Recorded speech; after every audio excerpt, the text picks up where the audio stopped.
بزرگ گزرے ہیں بشر حافی رحمۃ اللہ، بشر ان کا نام تھا، اور حافی یہ کہتے تھے کہ ننگے پاؤں چلتے تھے، جوتا نہیں پہنتے تھے، ننگے پاؤں والے کو حافی کہتے ہیں۔ قرآن مجید میں حافین من حول العرش کہ فرشتے ننگے پاؤں اللہ کے عرش کا طواف کرتے ہیں۔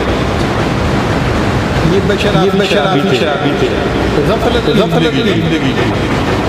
اللہ کی شان دیکھیں، ایک دن نیند بے ہوشی کے عالم میں جا رہے تھے کہ انہوں نے زمین کے اوپر ایک کاغذ پڑا ہوا دیکھا، اٹھا کے دیکھا تو اللہ کا نام لکھا ہوا تھا۔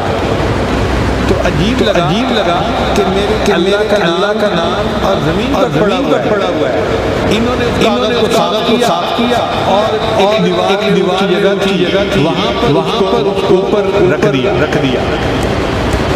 اللہ کو یہ عمل پسند آ گیا کہ میرے بندے نے میرے نام کا احترام کیا اور میرے نام کو نیچے سے اٹھا کر اوپر رکھا۔ یہ گھر واپس آئے، نشے میں تھے، وقت کے ولی کو فرمایا جا کر بشر کو بتا دو تم نے میرے نام کو فرش سے اٹھا کر دیوار تک کر دیا، میں تمہارے نام سے اٹھا کر پہنچا دوں۔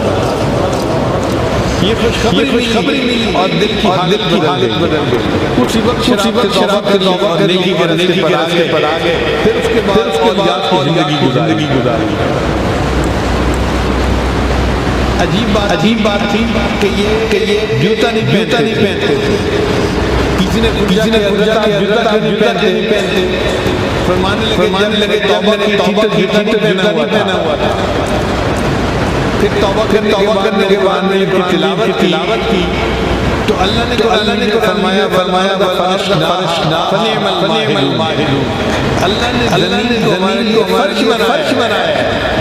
اب مالک نے جس کو فرش بنایا، اس فرش کے اوپر چلتے حیات میں اس لیے جوتے نہیں پہنتا۔ تو ننگے پاؤں زندگی گزاری۔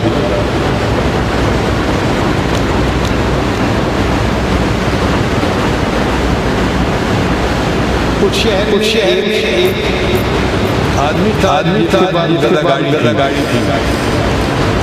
ایک دن جا رہا تھا راستے میں کہ گدے نے راستے کے درمیان میں پیشاب کر دیا۔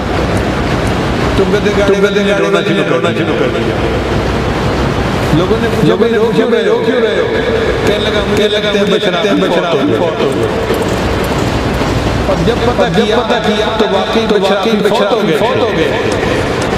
لوگوں نے پوچھا کیسے پتہ چلا؟ اس نے کہا کہ میرا راستے میں چلتا تھا، جب پیشاب کی تھی یہ راستے کے درمیان نہیں کرتا تھا، یہ سڑک کے راستے کے کنارے کرتا تھا۔ میں حیران کرتا ہوں کہ گدے کی عادت بن گئی۔ تو میرے دل میں خیال آیا اللہ کا ایک بندہ ننگے پاؤں میں چلتا ہے، اللہ اس کو پسند نہیں کرتے، جانور راستے میں گندگی پھیلائیں، اللہ نے جانوروں کے دل میں ڈال دی، تم راستے کے گندگی کیا کرو، میرے بندے کے گندگی میں ملوث نہ ہو۔